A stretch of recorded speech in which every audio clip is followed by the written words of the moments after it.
باللہ من الشیطان الرجیم بسم اللہ الرحمن الرحیم ایاک نعبد و ایاک نستعین۔ کتاب وحی کے بیان، حدیث نمبر 5، صحیح بخاری شریف۔ انہوں نے ابن عباس رضی اللہ تعالی عنہ سے کلام الہی لا تحرک الگ کی تفسیر کے سلسلے میں سنا کہ رسول اللہ صلی اللہ علیہ وآلہ وسلم نزول قرآن کے وقت بہت سختی محسوس فرمایا کرتے تھے، اور اس کی علامتوں میں سے ایک یہ تھی کہ یاد کرنے کے لیے آپ ہونٹوں کو ہلاتے تھے۔ ابن عباس رضی اللہ تعالیٰ عنہ نے کہا، میں اپنے ہونٹ ہلاتا ہوں جس طرح آپ ہلاتے تھے۔ سعید کہتے ہیں، میں بھی اپنے ہونٹ ہلاتا ہوں جس طرح ابن عباس رضی اللہ تعالی عنہ کو میں نے ہلاتے دیکھا۔ پھر انہوں نے اپنے ہونٹ ہلائے۔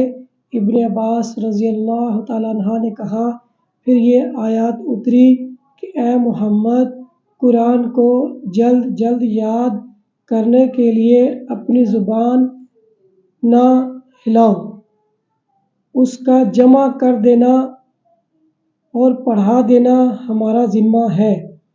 حضرت ابن عباس رضی اللہ تعالی عنہ کہتے ہیں، یعنی قرآن آپ صلی اللہ علیہ وآلہ وسلم کے دل میں جما دینا اور پڑھا دینا ہمارے ذمہ ہے۔ پھر جب ہم پڑھ چکے تو اس پڑھے ہوئے کی اتباع کرو۔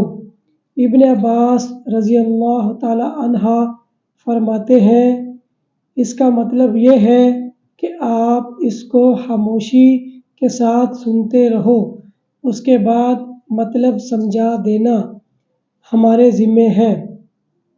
پھر یقیناً یہ ہماری ذمہ داری ہے کہ آپ اس کو پڑھو، یعنی اس کو محفوظ کر سکو۔ چنانچہ اس کے بعد جب آپ کے پاس حضرت جبریل علیہ السلام وحی لے کر آتے تو آپ توجہ سے سنتے، جب وہ چلے جاتے تو رسول اللہ صلی اللہ علیہ وآلہ وسلم اس وحی کو اس طرح پڑھتے جس طرح حضرت جبریل علیہ السلام نے اسے پڑھا تھا۔ وآخر دعوانا الحمد للہ رب العالمین۔